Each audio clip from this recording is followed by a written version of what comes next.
Последние 10 лет, с тех пор, как вернулся в родное село, Олег работал лесничим. Он был крепким, подвижным и здоровым, сказывалась жизнь на свежем воздухе.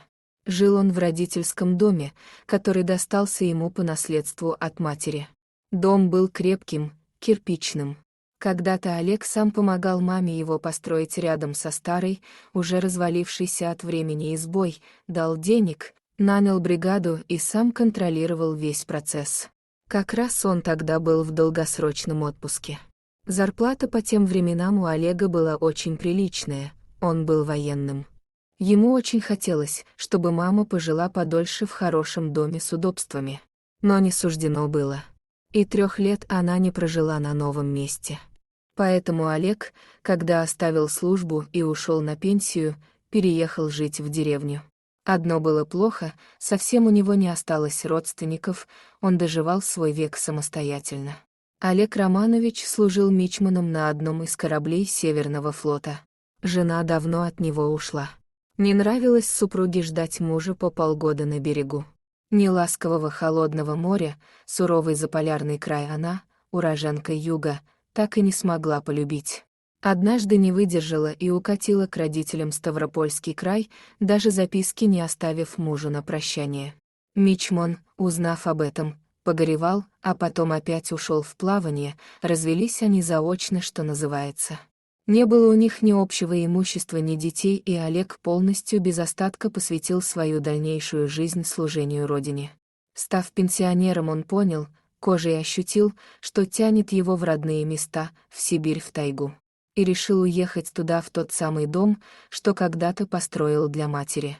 А на самом деле, как оказалось, что для себя самого. За годы службы он так и не женился во 2-й раз, и детей у него не было, но во всяком случае законных. А если, может быть, и были другие, то о них ничего не знал. Олег вернулся в родную деревню, но сидеть без дела он никак не мог. Родительский дом мичман быстро привел в порядок, а тут как раз и работа подвернулась. Прежний лесничий умер, и ему предложили занять его место. Он приступил к работе с большим старанием, подкрепленным морской закалкой, жители быстро привыкли к новому соседу, называли его просто Романыч. Здоровье ему позволяло проходить в день большие расстояния. Плюс он с детства был обучен, как правильно себя вести в тайге. Стрелял метко, да и вообще мало чего боялся, и был принципиальным человеком. Несмотря на возраст, Олег нес свою службу по охране леса исправно, браконьеры его боялись. Многих ловил с незаконной добычей, кого-то штрафовал, а кого-то даже и посадил, такой нужен был на этой должности. Единственным и самым преданным другом лесника стал волк по кличке Север. Мужчина как-то раз нашел в лесу волчонка с покалеченной лапой, долго Олег его выхаживал, а в глазах животного читалась тоска и бесконечная благодарность, сжалился над ним старый вояка и оставил себе. Теперь Север несет службу по охране тайги вместе с Олегом. Эх, не случилось мне в жизни стать отцом, об этом больше всего жалел пожилой мужчина, зато на старости лет обзавелся самым надежным и преданным другом, да и вообще он относился к волку как к родному существу, родному по духу и по крови. Каждый день Олег осматривал доверенные и ему в подчинение квадраты. В один из таких дней лесник снова совершал обход, он дошел до самого дальнего болота.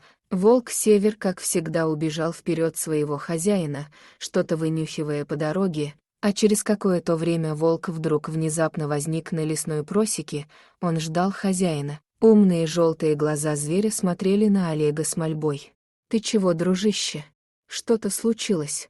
Опять браконьеры?» Волк отошел, потом снова вернулся, казалось, он звал куда-то своего друга. Мужчина, понимающе кивнул и последовал за ним, зверь вывел его на поляну, где лесник увидел стоящий поодаль внедорожник, за поляной начиналось болото, Олег снял с плеча ружье и осторожно стал приближаться к чужой машине, только вместо ущерба лесному хозяйству он увидел события, которые еще долго стояли у него перед глазами. 2 негодяя вытащили из машины беременную девушку, которая просила ее пощадить и не оставлять здесь. Она умоляла, стоя на коленях, надеясь на снисхождение своих мучителей.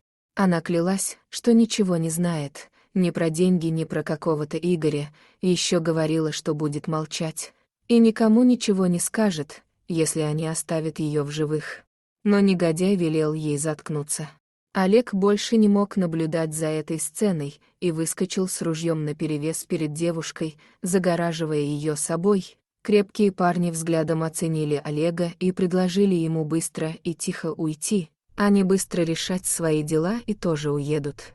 Но старого вояку, много повидавшего на своем веку, такими фокусами трудно было запугать, тем более он знал, что у него есть верный помощник. Он махнул рукой, и в этот самый момент со спины на бандитов налетел Север. Парни испугались и попытались забраться в машину, но животное набросилось на них и повалило на землю. Завязалась битва волка с человеком, в итоге бандиты были обезврежены, связанные погружены в багажник машины. На том самом дорогом внедорожнике Олег и привез подонков в деревню и сдал в полицию. «Ну а с тобой-то что мне делать?» — спрашивал он у плачущей девушки. «А только не выгоняйте, мне совсем некуда идти», — умоляла его девушка. Она рассказала леснику свою историю жизни. Жила она в общежитии, куда поселилась после детского дома. Родителей своих девушка не знала, мать оставила ее в роддоме. Девчонка Оля мечтала, как и все детдомовцы, что мать однажды ее найдет. Но шли годы, а мать не находилась. Она рано повзрослела и поняла, что природа не обидела ее, красивая запоминающаяся внешность. Рано поняв, что нравится мужчинам, позволяла им себя любить, только сделала большую ошибку. Да и кому было ей рассказывать да советовать, да всего сама своим умом доходила. В одном из ночных баров попала в компанию брутальных парней в спортивных костюмах, с одним из них, Игорем, у них завязался роман. Тот сорил деньгами и выполнял любые капризы Ольги, она догадывалась, чем он занимается, бандитизм, разборки. Но это ее мало волновало, ей казалось, что жизнь удалась. Они стали жить вместе в его квартире, вскоре я поняла, что беременна от Игоря. Он от этой новости не очень-то обрадовался, но ничего не сказал, а совсем недавно пропал, не оставив ни записки, не предупредив, куда отправился. А потом оказалось, что он сбежал от своих дружков с большой суммой денег. Они угрожали ей смертью, если она не скажет, где Игорь и деньги. В то, что она ничего не знает, ей не верили, и привезли ее на это болото убивать. Если бы не Олег Романович со своим волком, то ее бы уже не было в живых. Я могу предложить тебе, дочка, свой дом. Здесь 5 комнат, а живу я только в одной, так что вам с малышом места хватит. Через несколько месяцев маленький Яшка появился на свет. Оля поклялась себе, что у ее сына никогда не будет такого детства, как у нее самой. У него будет мама и дед, даже собственный волк. И самая счастливая жизнь. Друзья, если вам понравилась история, ставьте лайк и подписывайтесь на канал. До свидания.